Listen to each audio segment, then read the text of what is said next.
Hello everyone and welcome to Helix Plays Games. My name is Richie and joining me this week isn't Mr. Chris because he's currently on holiday on his brother's stag do in Germany.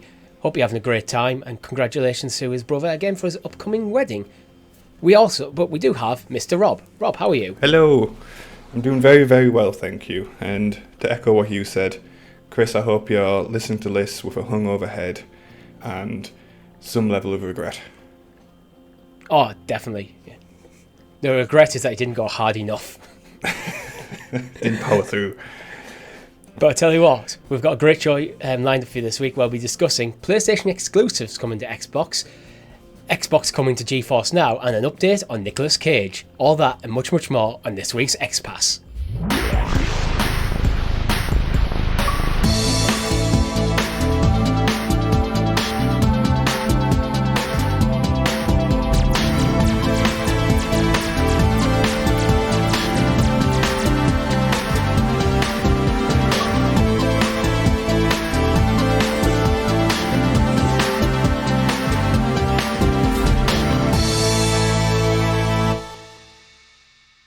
But before we get into it, if you haven't already, make sure you like the video, subscribe to the channel or your podcast feed of choice with notifications turned on so you're kept in the loop of all of our great content here at Helix Plays Games, such as Talking the PS, where we break down all the news happening on the Sony side of gaming. And this week, we've got a big show because we're talking about an upcoming PlayStation showcase, which actually happens on Wednesday this week, and we're hoping probably, if we're free, to live stream it with you guys to react to it directly. We also have our Amazon Luna podcast, Luna Listening, which drops the first Wednesday of every single month, where we break down all the news that's happening in the clouds with Amazon Luna. We have our weekly live streams where last week Chris and I played Fortnite on Amazon Luna, and did we get to back-to-back victory royales and duos? Yes, we did. So go watch that. I'll have to say that's an achievement. Chris actually clipped out a shot of one of them, and you can see my actual genuine surprise. Like, I was dead at that point. So Chris was like last man standing, and he was like, "What? Have you seen me react? What? We won? Really?" I was just genuinely surprised. But usually we do what have we been playing, but I think we cover that and Talking the PS tomorrow anyway. So if you want to know what we've been up to there, go watch Talking PS tomorrow. So I'm going to throw something a bit different this week because we had Hjorvar write in on our Discord channel, which you can as well. Links are all in the description. And he asks, do you think all first-party studios should be held to the same standard? I mean, all studios should produce quality games, but I'm talking about the scale and graphics. Studios like Bethesda and Naughty Dog have over 400 employees, while studios like Obsidian have 200 and Ninja Theory have 120. But some people expect Avowed to be as large and as impressive as Elder Scrolls and Hellblade 2 to match the Last of Us games. Should fans' expectations be consistent or vary based on the studio size? Rob, your initial thoughts? In principle, 100% yes, they should. But I feel like the way it falls down is that out of all the people who play games, there's such a tiny, tiny amount of people who kind of care about how the sausage is made, to speak, that they'll never know kind of the scale of effort that needs to be put into a game to get on a shelf. And I don't think they care, to be honest. So I think when they see two games next to each other, they just assume that there's like these games coming out of some like magic void that like, and they just appear, and there's infinite resource to make them in like the perfect image of what they'd want them to be. And so yeah, they should have different expectations, but I think practically people just will never accept it. Yeah, I'm with you there. I think it's absolutely fine for studios to develop games with different scopes. Even a game that's known for like making a massive, like huge open world RPG 100-hour behemoth of a game. Mm-hmm. If they want to make like something a bit smaller, maybe a 10-hour smaller title, that's fine. I think it's actually good that there's a variety of different stuff out there. But that for me is more the game in terms of what the concept of the game is rather than the quality of the game. Mm-hmm. I think a lot of this. I think Redfall's a good example of this, where I think this is where Microsoft fucked up in a big way, in my opinion, because they pitched this as a tentpole Xbox title as a de facto reason why this game is why you should buy an Xbox. And if you're pitching that, this is where it's going to fit in your product catalog, I think it's reasonable for fans to kind of look at a game like that and go, so this should be on par with the stuff that PlayStation are pitching into the equivalent in their catalog. Because that's the standard. You've set the standard for what a tentpole platform exclusive is. Sony have set that. And I think Microsoft are failing to meet it. So I think Hellblade, I think it is reasonable to expect that this is at least approaching the quality of The Last of Us. Yeah. Because otherwise, I guess what the issue is that when it's how a publisher pitches a game, and then how much resource they give to that, and it's almost marketing. Not like, I feel like most game developers they want to make a good game, but they have to play within the rules of which have been set by the company. So it's like you will put X amount of hours into this feature. There's going to be a guy kind of managing resource and managing the finances and things like that.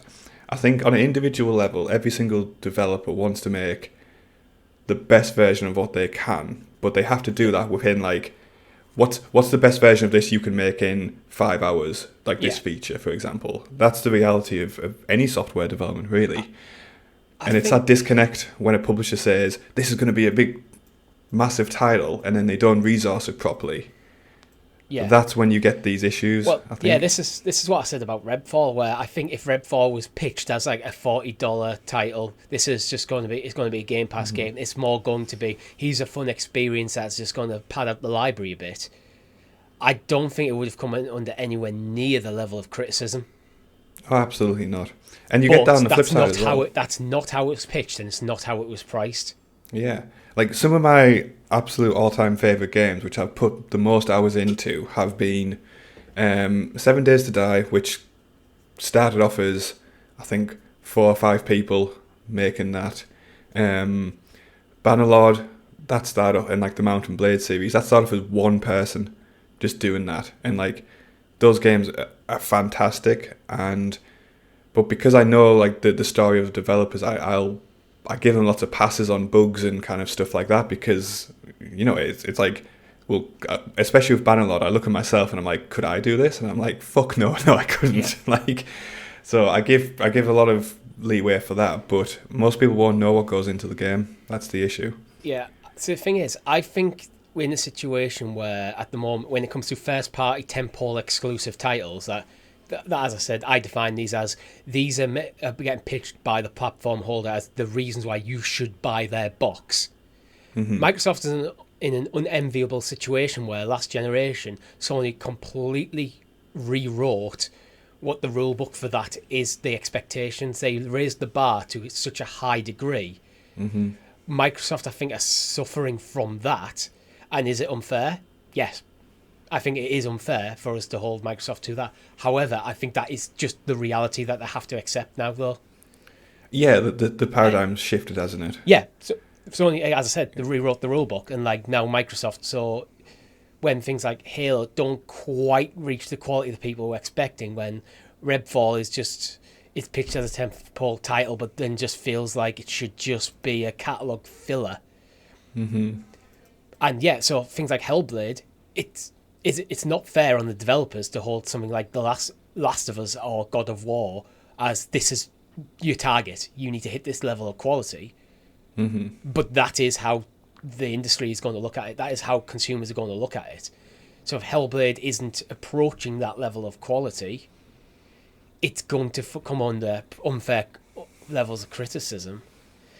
And it is just that I do think this is it's reality. This is just unfortunately how things are, because if Microsoft going, Hellblade 2 is why you should buy an Xbox, but it's not as good as the games that Sony is saying these are the games of why you should buy a PlayStation, then why should you buy an Xbox? Yeah. So to loop it back around in a sentence to like, to sum up, I think, should fans' expectations be consistent or vary based on a studio's size? I think publishers should manage fans' expectations based on studio size. Yeah, That's absolutely. where the onus is.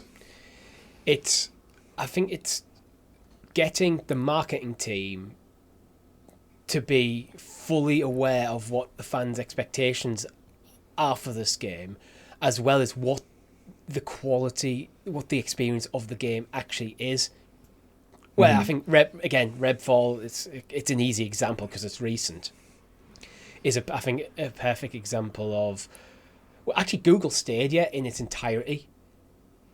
That was pitched as a potential console killer, not a single console killer, but something that could shift the paradigm of gaming in a way that could make an end to the box under the TV. Yeah. And then it got nowhere near.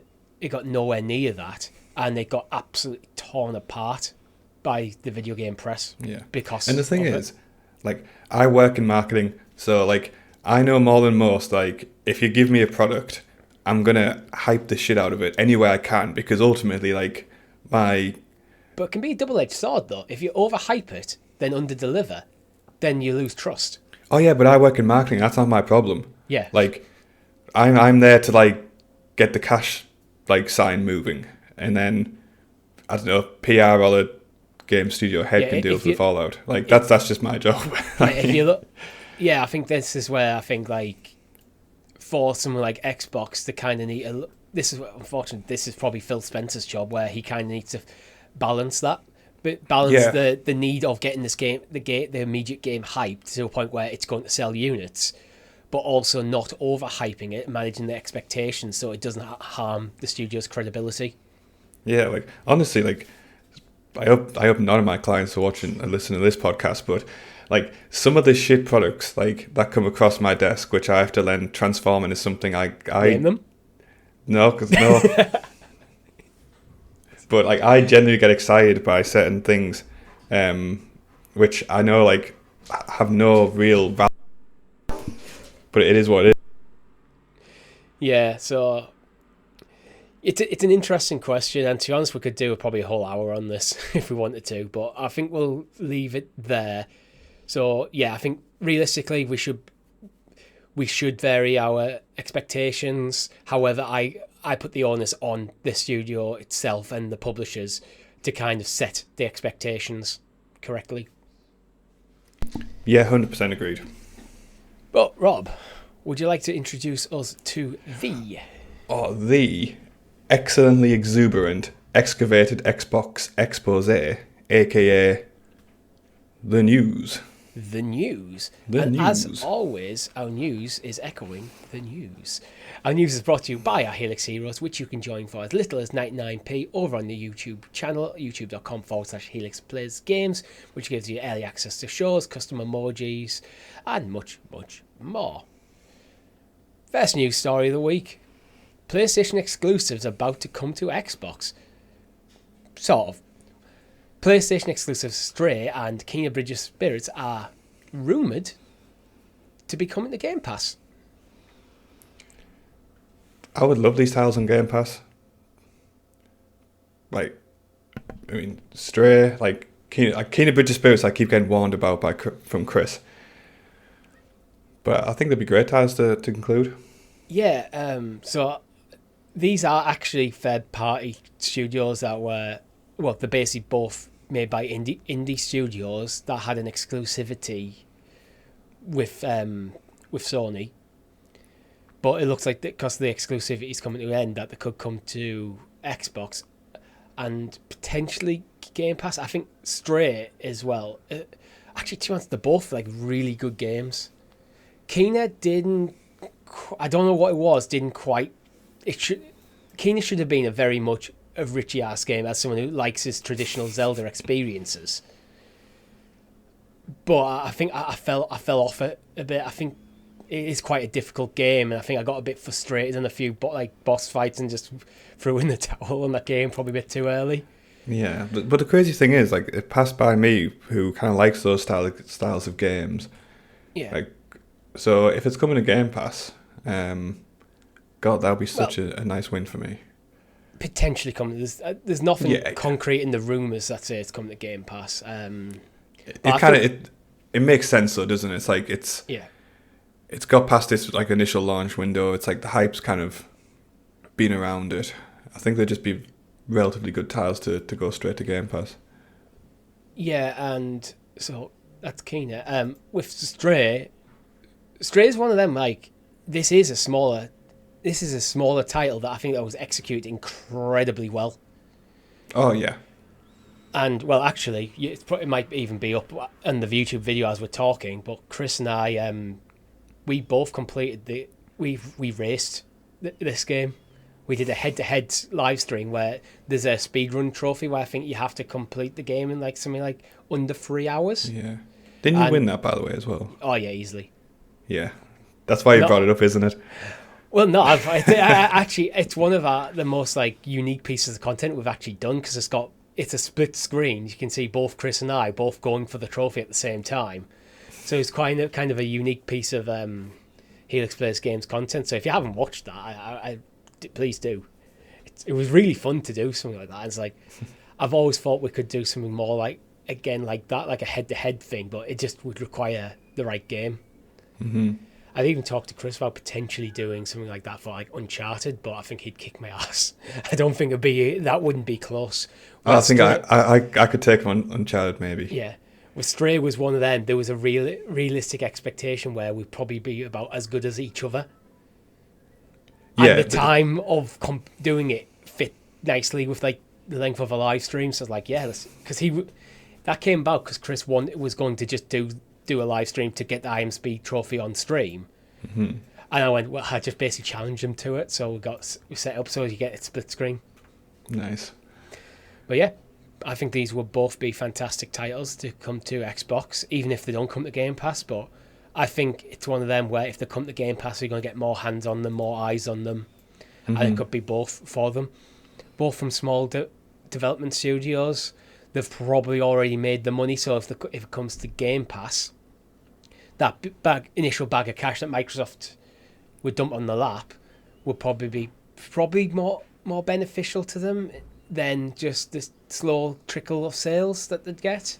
Yeah, and practically speaking, I don't think anybody's buying a PlayStation to play Kena Bridge of Spirits anymore, are they? It's not like it's not like going back to like Hjorvar's question. They're not tentpole titles to fit, like why these are not the reasons why you should buy a PlayStation, but these are what Redfall should have been. Hey, if you've got a PlayStation, you should play these games. Mm-hmm. Yeah. But moving on now then to our next story, and this is news that Microsoft games are coming to GeForce Now.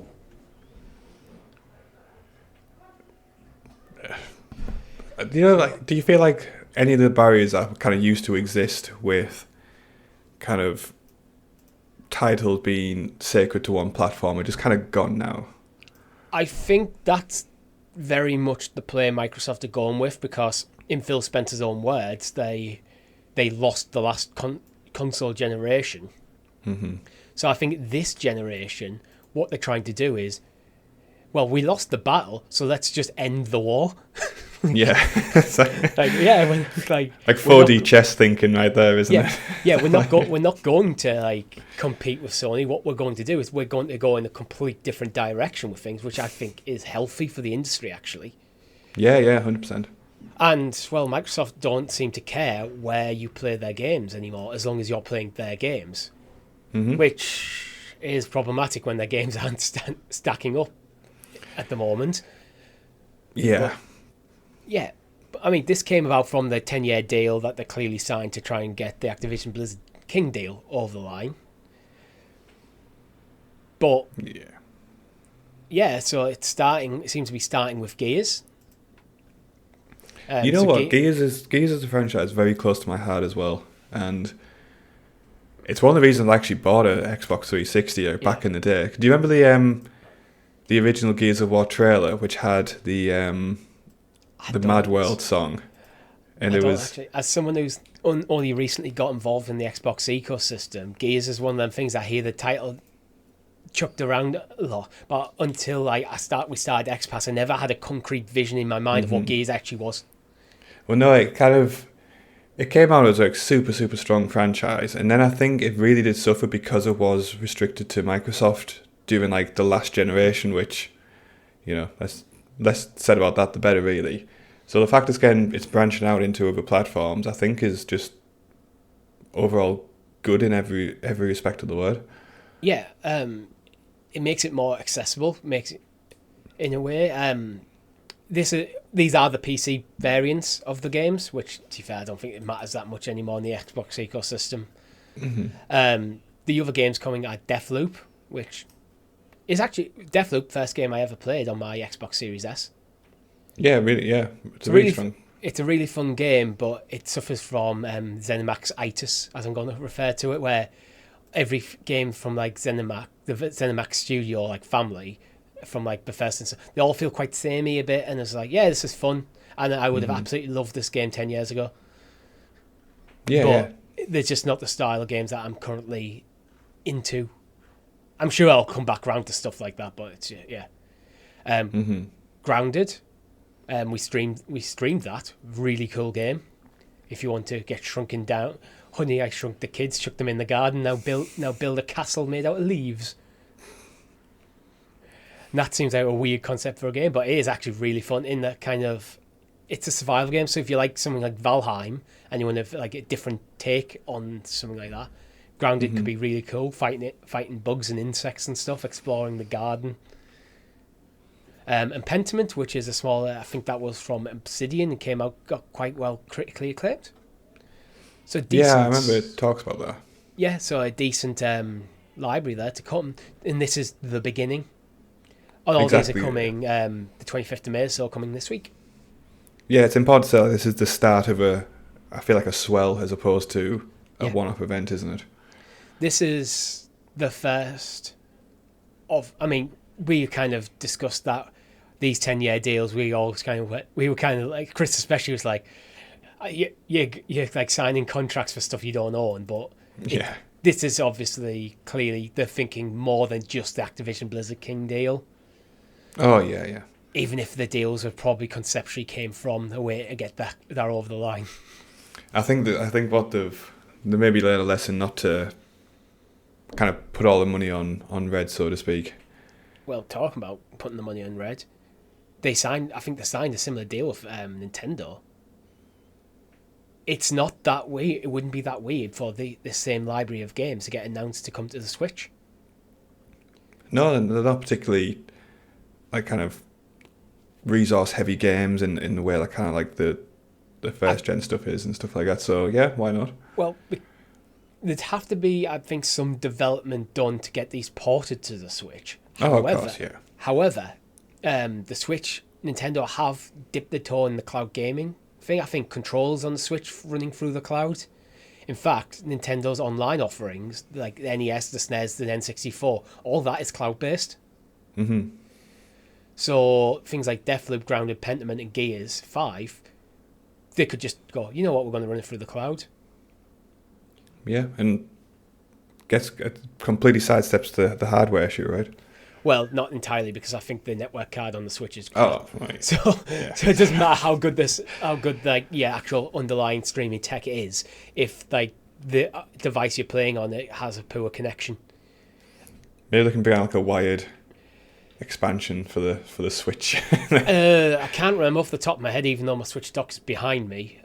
If you can just wire it in by Ethernet, but I think the wireless card.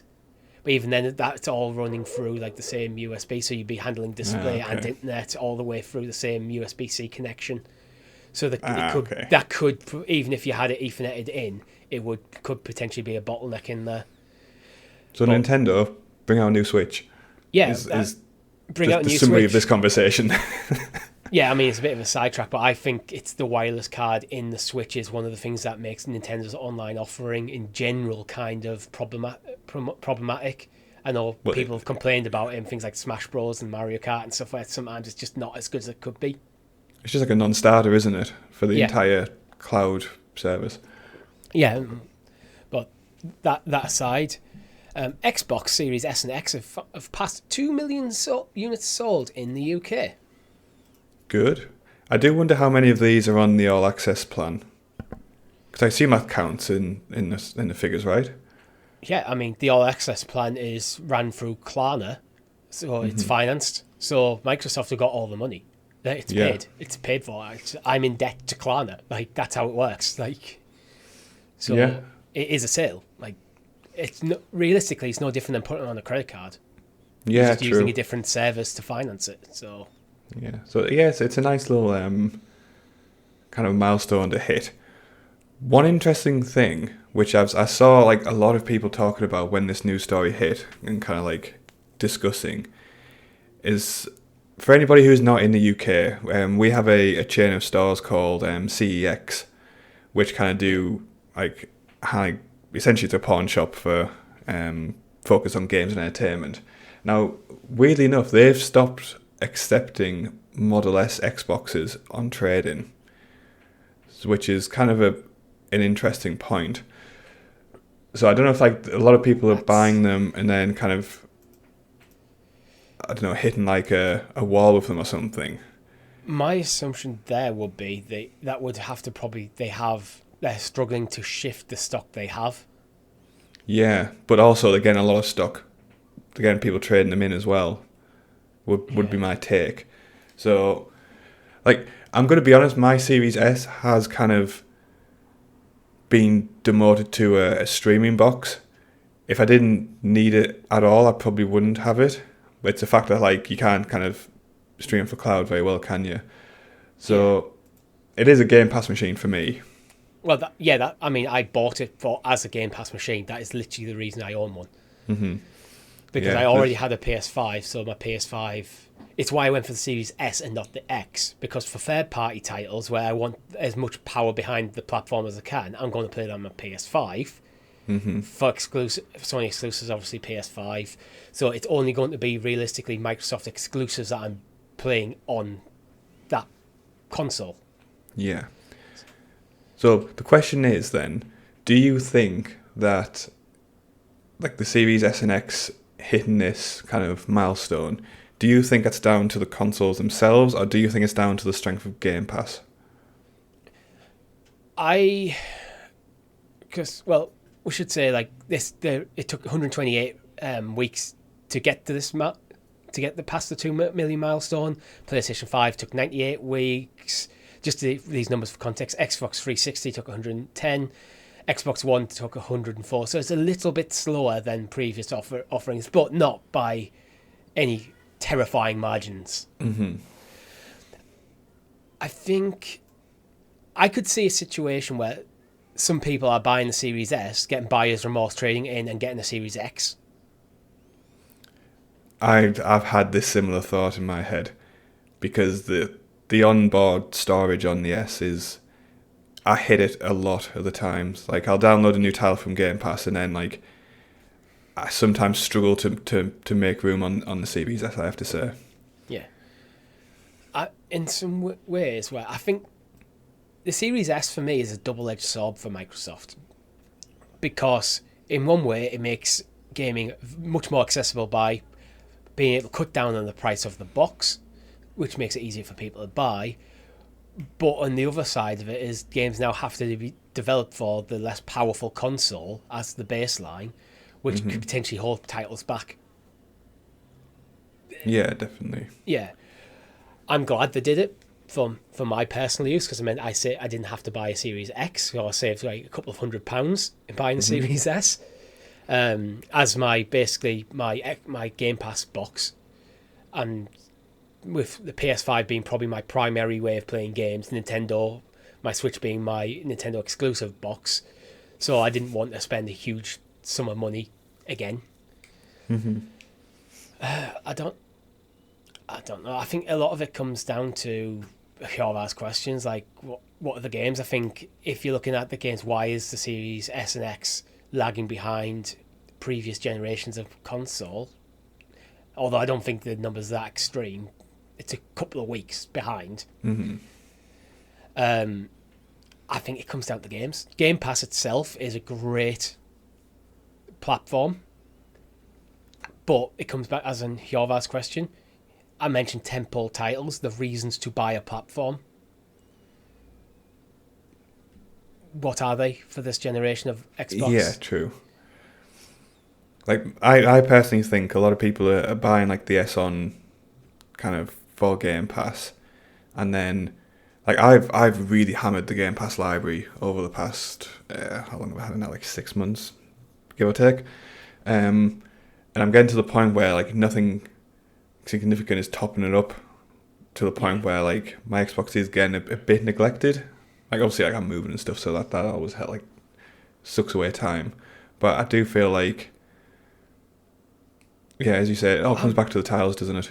Yeah, I'm in this weird era for me when it comes to games where as you get old and you have more and more responsibility, you have less time to spend on games, which means I want to maximise my entertainment out of the games, which is why I'm usually quite a bit down and pessimistic on even like 8 out of 10 experiences. Is like, because this is my free time, and why would I play an 8 out of 10 when there's a 9 out of 10 in my library that I haven't played, or a 10 out of 10?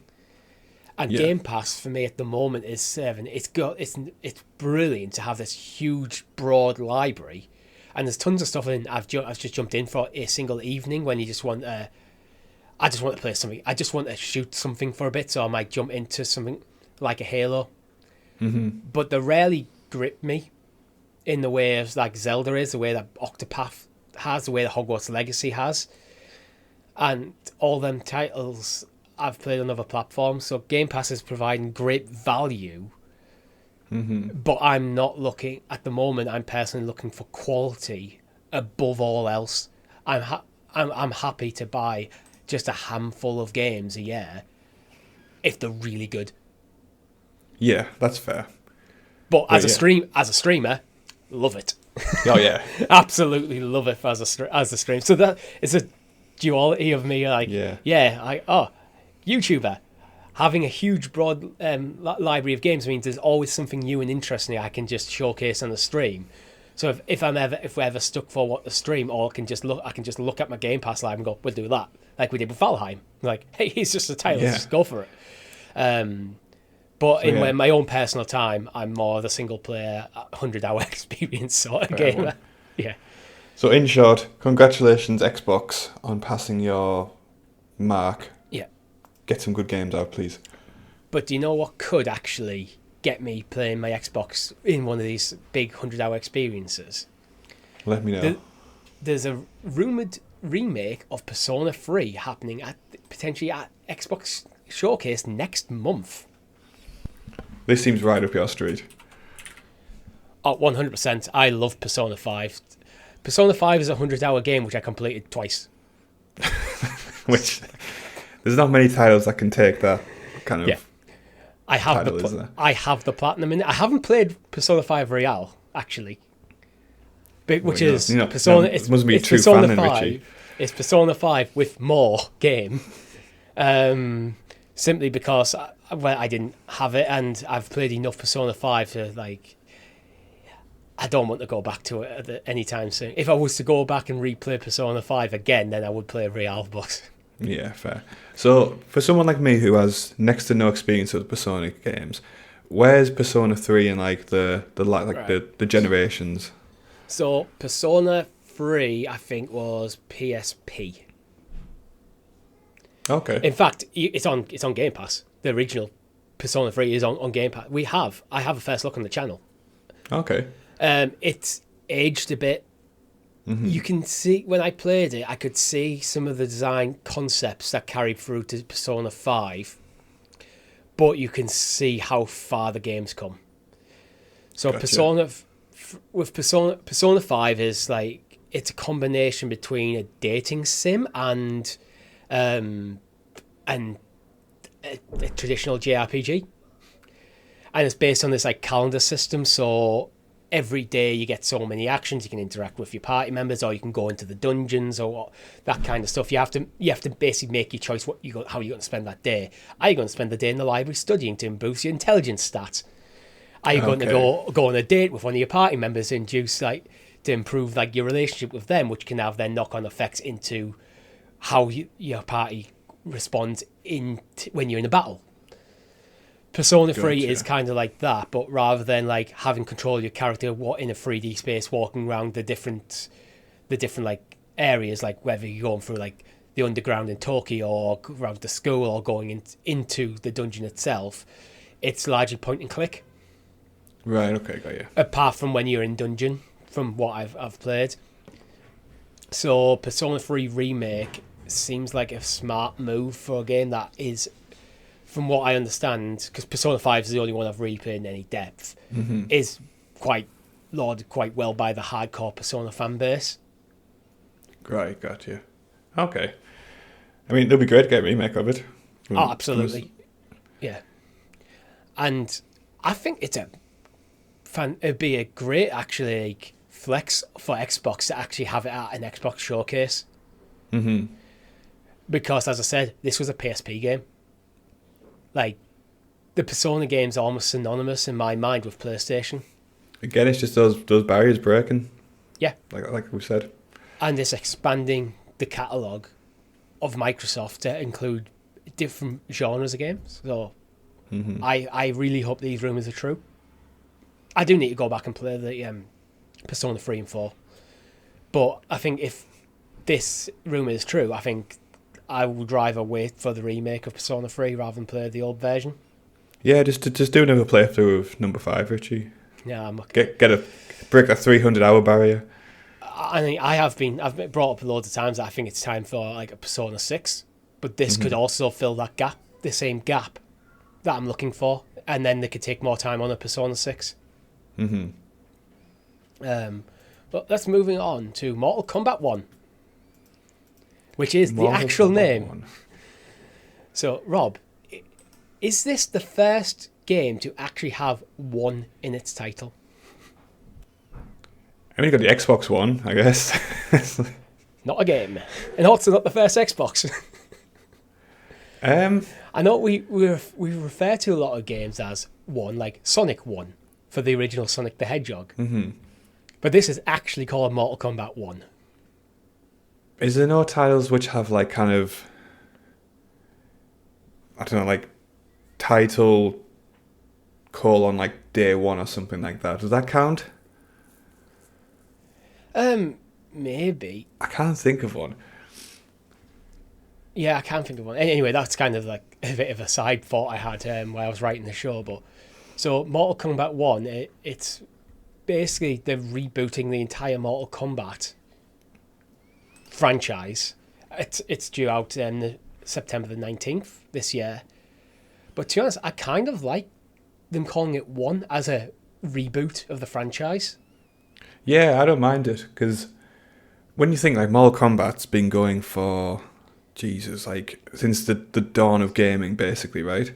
Yeah. Like, I don't think it's a bad thing, because obviously like, each iteration gets a bit more convoluted and a bit more kind of away from that core thing that got it traction. So, yeah, I don't think it's a bad thing. And it's one of them, as beloved as the games are, and probably the law is, sometimes I think you get to a point where you've got so many games, the whole thing becomes unmanageable, and how many times can you kill off the same character, then resurrect them in some sort of convoluted manner? Sometimes I think it is a good, smart move to just go, you know what, we're not going to take away from anything that's already happened before, but we are just going to draw a line under it and just start again. Yeah, and it's also important to note that, because like Tekken kind of suffered with the same thing. Like, these games were never meant to house a narrative. They were beat 'em ups. Mortal Kombat, to an extent, a bit more than some of the others. Like, was. Yeah, well, you have to remember, like, they started life on like arcade boxes. Yeah, like there was never meant to be no complex kind of lore in them. And it's all just been kind of tacked on and developed over time, which they've done well to do that, but it does result in things getting a bit convoluted because they were never meant to be this big thing, really, were they? So I'm happy for reboot, and to be honest, it would be a nice jumping in point for me, because I abandoned beat 'em ups when they went down this route of like, it just feels like the same thing, and there's like somehow like this person's got revived by electricity and is now Ogre Heihachi and stuff like that, and yeah, I'll be happy with it. My thing is like I think I could get really into the lore of Mortal Kombat. Mm-hmm. My problem is I'm not a fighting game guy. Yeah. I think fighting games are at the best, I think, when you're actually really good and you're playing online or you play on the couch with friends in an evening. But that's not really how I game. So, and I think because I would just I'd treat this like I treat FIFA, where I pretty much exclusively play against AI. Like, Yeah. so I was like, yeah, so I'm glad it's coming. I like the concept of just rebooting it entirely. And to be honest, if they brought out a Mortal Kombat anime, I'd be about that. Yeah. That'd be great. But let's move on to what should we go to next? We got a bit of time for some stories. So Starship Troopers, because why not? I'm so happy you picked this one. Starship Troopers Extermination dev aware of the demand for an Xbox version. So this was the one actually Chris put into the doc, not me. I've had this game in my Steam library like all week, and I just haven't had a chance to play it, and it's absolutely devastating me because it looks so good. Like, so tell me a bit about the game, Rob, since you've looked into it a lot more than I have. I have, yeah. So it's it's like an early access title to, like, in terms of scope, and it's not like a AAA. It's nothing kind of groundbreaking in terms of game design or anything like that. But it's a 16-person squad shooter, and it's basically just Starship Troopers. You just go in a first-person view. You've got like your kind of 3 classes you can pick from, and you just go and kill lots of bugs, and it's complete chaos by all regards, and it just looks like a really faithful kind of game adaptation from the movie, which the movie is fantastic. I just love it. The first one is fantastic. We don't talk about the others. The others are basically pointless, yeah. Yeah, but it just looks fantastic, and it looks like for an early access game, it looks like it runs pretty well. Like, most of the bugs are the ones that you kill, which, but it just looks like a really fun title, and I want to play it so badly. Would you like to know more?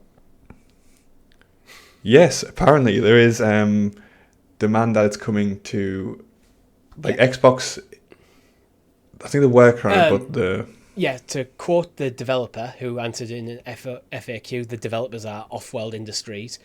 Right now, the Starship Troopers Extermination team is focused on the Steam Early Access launch. We're aware of the demand for a console release, but our current goal is working towards its release on PC first. However, not even the Ministry of Paranormal Warfare of Military Intelligence Department knows what the future holds. I like that. It's so good. I like what, he's a serious answer. Just paraphrase the answer. Yeah, we know you guys want it. We also would like to do it, but at the moment, this is what we're focusing on. Mm-hmm. And then to just go, we're going straight into the law of this. Stuff like that, sure, they care. Yeah, and it's a very sensible choice as well. Yeah. Because the easy cash grab would be to do what other titles have done and release early access games onto other platforms. And it looks like they're not doing that, which is, again, something I support. It's, at the moment, it's got a 9 out of 10 on Steam. Very positive on all the reviews. Stuff like that, if they're focusing on getting the PC version up to scratch, and as you said, doesn't seem to be too much in the way of bugs, even though it is an early access title, which when you give a game that early access tag, you can forgive a lot of stuff. Oh yeah. Because if you're buying it in the knowledge that the game is not complete. Yeah. And again, goes back to the original question we had at the start of the show.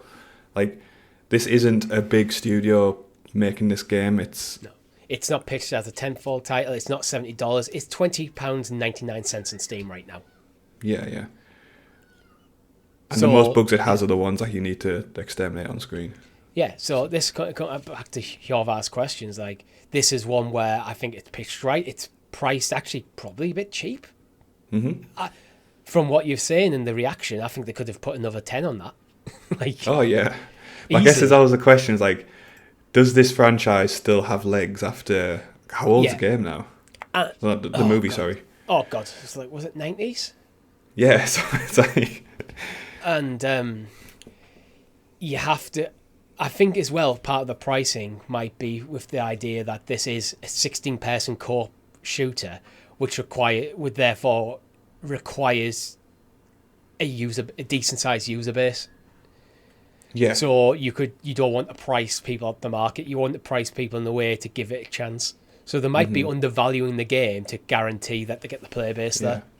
I'm also quite happy that they haven't went down the route of, oh, well, like, the standard now is to have X amount of people in a match, so we're going to hit that standard no matter what. They've just said, no, 16 is a nice balance between, like, the chaos that we want to portray on screen, but in the practical terms of getting a good pie together and stuff like that. It feels like a nice number. It feels like, I think usually like the party size now tends to be free. I'm sure this is like being one of them where they've looked at metrics in terms of like party size and stuff and found that typically people find it a lot easier to get 3 people together than 4, which I think was the old standard. But if you was only 3 of you playing this game, it almost feel like you're overpowered. Yeah, and they'd have to cut down the amount of bugs probably, or nerf the bugs, which reduces the threat. And that defies the point of the game. The point of Starship Troopers is like the swarm of bugs and stuff, isn't it? Yeah, and the fascism. Oh yeah, the fascism. Yeah, but it looks good.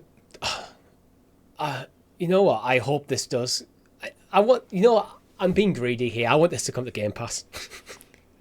But the price point, I don't think it will be that expensive compared to other stuff they bring. As I said, the price is 21 quid, but I still want it to be free. It's like, I refuse to buy an Xbox title. It needs to come to Game Pass. The thing is, if it does well enough, and it seems to be, that's the sort of thing where Microsoft's and Sony's heads might be turned and go, oh, we want a bit of this.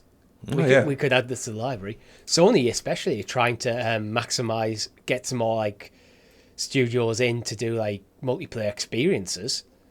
They could be positioning themselves for a purchase here if they play the cards right.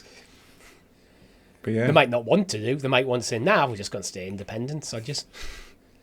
Yeah, in the best scenario, I'll be able to report back on how it is to play next week, but we'll see. Awesome. If I had some more money in the bank and more time, I might have even considered jumping in. But so moving on, a few more stories to go through. Just trying to pick which ones. Let's quick update on Activision Blizzard King. The EU and China have both approved Activision Blizzard King deal. So it's only the UK is really holding out on this. Like the UK has to revert the judgment, doesn't it? Like just for every practicality. Yeah, but you know what our government's like? I know, yeah, that's the Without issue. getting into politics, they're very stubborn. I don't think they'll change their mind especially because of Brexit. I don't think they'll change their mind because the EU have done something. Yeah, but then like practically how does that work for like the entire deal like with regards to the UK? I just don't see how. Yeah, I mean the EU and China is disparate, like in terms of politically they're both okay with this. Yeah. Like the crazy thing is I have like a friend, like I don't think I'll talk about this, but like I studied, like a big part of my uni like degree was like international law, and I have no clue how this like works in practicalities now. If with like one major economy not agreeing to like an enterprise deal, and all the others doing, I don't know how that will work. I don't know, because then I'm trying to like figure out how this could work. So like EU saying you can do it, but then the UK says you can't. Like I think you'd have to spin off separate companies to like for the UK regions. So I think so, yeah. So Microsoft can own Activision Blizzard King in Europe, but they're separate companies in the UK. So you'd have ABK UK. But then what about in terms of intellectual property rights? Like who owns them? So they again, all theoretical. They will be owned by Microsoft, but they'd license them out to the UK arm of Activision. I don't know. But It's impossible. If the IP is owned by Microsoft or by the ABK EU, then they're effectively owned by Microsoft, which is what the UK is saying can't happen. So you'd have to do it the other way, where it's owned by ABK UK and then leased out to the EU platforms, which then why would it... It's impossible. It's an impossible thing to do. Yeah, it's weird because we're talking about companies here that have probably more power in the world than countries. Yeah. I think the UK kind of have to just, for better for worse, fold on this one. They do, yeah. Like they'll lose a bit of face, but Microsoft could play the nuclear option. Go, if the UK doesn't fold, we're just going to pull out of the UK. I mean, they wouldn't do that. They could pull out the Xbox though. Like, I know they sold 2 million consoles, but is this deal worth more than the 2 million players? Who knows?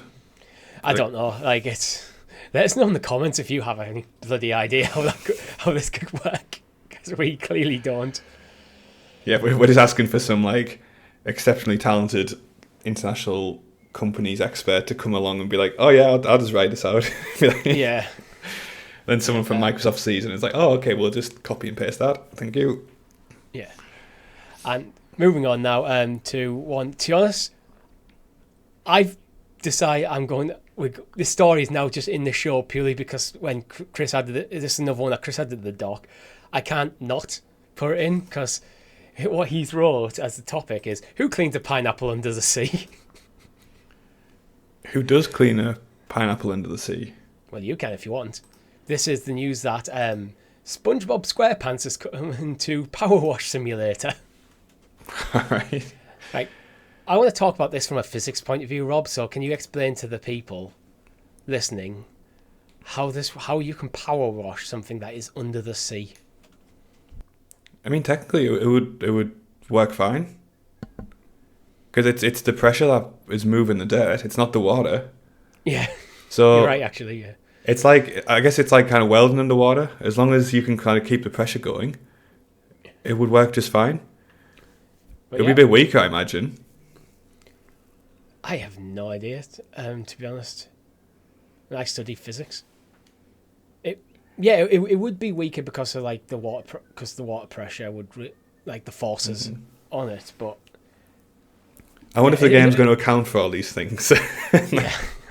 You have to upgrade your pressure washer like 10x to get like the satisfactory cleaning. Power Wash Simulator, man. The devs are hit onto something fantastic there, like where it's in concept. If you went to someone who doesn't play video games and to describe this game, went right, oh yeah, there's a game you can play where you wash things. What is that? It? Yeah, you have to you power washing. So if like, I don't know if you want to clean your drive, but in a video game, like. See, the thing is, I love power washing stuff in real life as well. It makes you feel so powerful. You know what? I love watching. It is fun to do, but it's also when you see videos of people power washing, it's so satisfying. Yeah, you see like loads of like the YouTube videos where like they're cleaning like a rug or something, and like they've soaked it all up, and it's all like lathery, and then they just start spraying it, and like it's class. I'm going to buy Power Wash Simulator now. Yeah, well, you can. Power Wash Simulator, it's one of them as well. It's doing the Fortnite thing where it just seems to keep attracting new IP, where we've had things like, off the top of my head, we've had Croft Manor. Yeah. And now we're getting SpongeBob. It was like, what else? I think we even had Midgar from Final Fantasy VII. Well, it's a really easy concept, isn't it? Because you just like, that's all you need to do. Someone needs to clean them. Yeah, and then it's just, we'll release this, and it's essentially a reskin. You're not changing any mechanics of the game or anything like that. Yeah. It's perfect for a team that size to be able to accomplish as well, because I imagine a lot of it's just basic assets which just get reused. It's basic assets. The art style seems to suit whatever. So, absolutely. It's like, it's good to see, to be honest. There's smaller indie titles actually doing well. But yeah, we should stream it one day. But you know We what should we have? we should stream us actually power washing in real life. Yeah, That would be good. I don't own a power washer. I do. Chris might. All right. Oh, you do. Oh, there you go. At the start of the show, I did promise talk about Nicolas Cage, so let's get into it. So Nicolas Cage has joined the roster of Dead by Daylight. So we've played Dead by Daylight back in our Stadia days, but it's like when I saw it, it's like, wait, Nicolas Cage, like it's not one of his characters. It's not a character he's played. It's just Nicolas Cage. Yeah. Well, I think like Nicolas Cage is like transcended to like meme status now after a.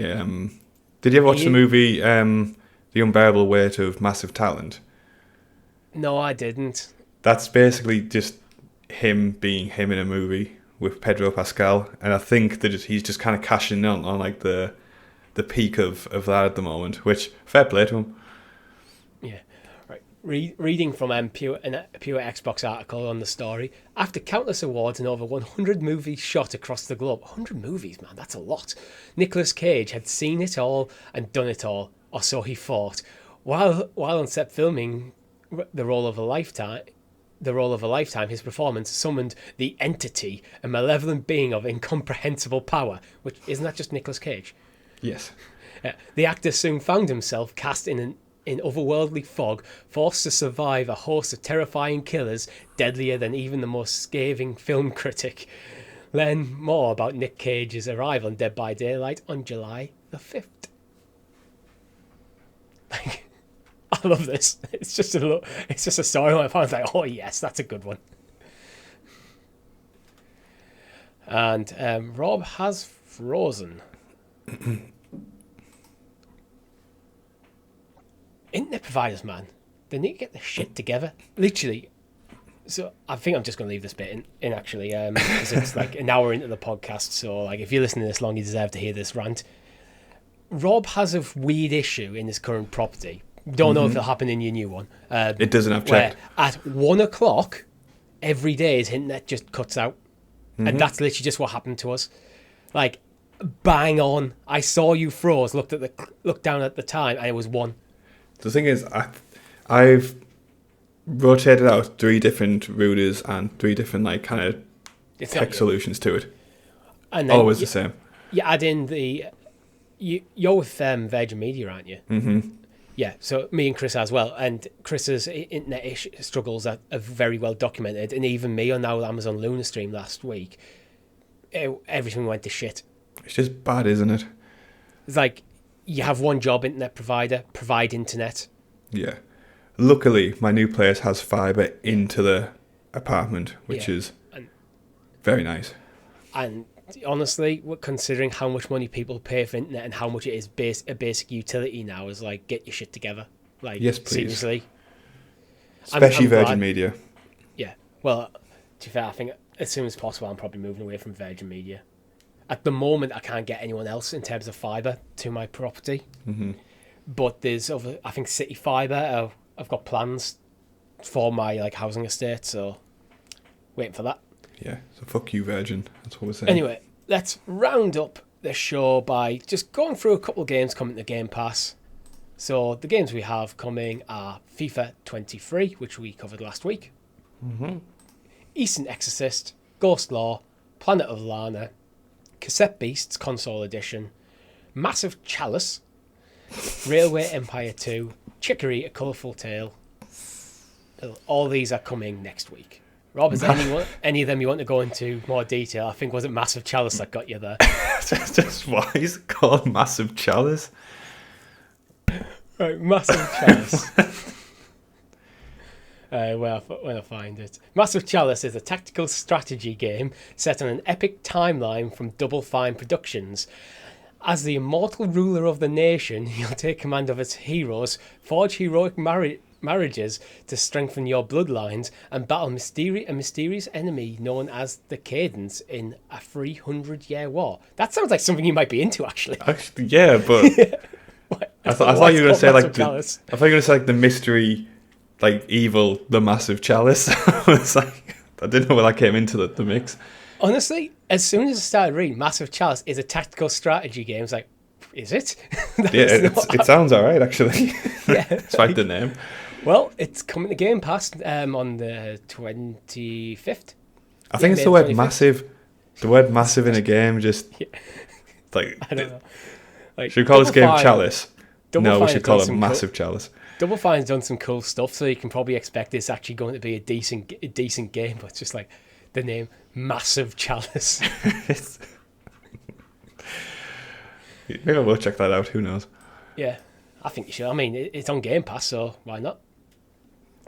Chicory, I've heard good things about Chicory. I've never played it, so it's nice to see that come to Game Pass. Mm-hmm. Planet of Lana, I think I've heard a few things. I'm sure we've covered that recently. It's a cinematic puzzle adventure. Lana and her companion Mui go on a voyage of discovery that will take them across the strange and magical world they call home. I like the art style. Cool. Yeah. It looks very Studio Ghibli in terms of its art style. Cool. But I think that's all we have time for you this week. Thank you very much for watching. If you've liked the video, make sure you hit that like button, subscribe to the channel or your podcast feed of choice with notifications switched on. And if you would like to write in like Hjorvar did, we have a Discord server. Link is in the description below. With that, my name's been Richie. And I've been Rob. Goodbye. Goodbye.